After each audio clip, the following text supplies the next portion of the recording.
cabang olahraga bulu tangkis kerap mengharumkan nama Indonesia di kancah internasional. Di balik itu semua terdapat peran besar Persatuan Bulu Tangkis atau klub-klub bulu tangkis di daerah.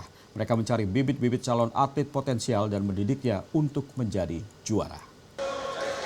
Potensi atlet badminton Indonesia tak lepas dari binaan Persatuan Bulu Tangkis atau klub-klub badminton di daerah. Tak sedikit klub-klub yang mencari bibit di berbagai turnamen dan sekolah atau biasa disebut dengan tryout. Namun ada juga yang mendapatkannya saat para orang tua mengantarkan putra-putrinya ke klub atau disebut try-in. PB Suryanaga, salah satu klub tertua di Indonesia yang berasal dari Surabaya, melakukan pencarian bakat hingga keluar pulau, termasuk ke Sulawesi hingga Papua.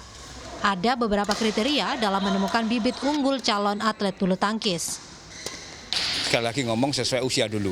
Jadi kita lihat di situ itu secara fisik maupun teknik ya. Kalau ngomong fisik standarnya itu dia bergeraknya bagaimana, reaksinya bagaimana, akurasi tubuhnya bagaimana ya. Kalau teknik itu jelas mengenai pukulan dasar.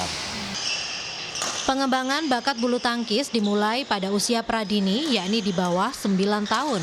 Lalu masuk usia dini 9 sampai 10 tahun, anak-anak 11 sampai 12 tahun, pemula 13 sampai 14 tahun, remaja 15 sampai 16 tahun, dan taruna 17 hingga 18 tahun.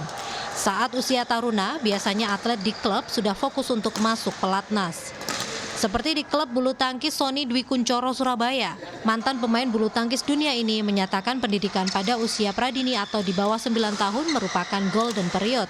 Mengingat ketika masa remaja sudah banyak gangguan khususnya masalah emosional dan fokus latihan.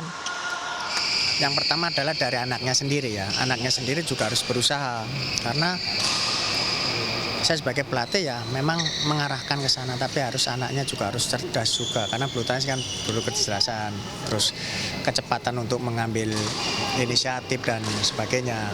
Ya, jadi saya lebih ke situ sih. Dalam pencarian bibit calon atlet ini, kebanyakan klub melakukan secara mandiri atau dengan bantuan sponsor.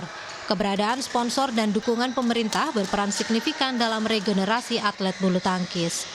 Tim Liputan CNN Indonesia.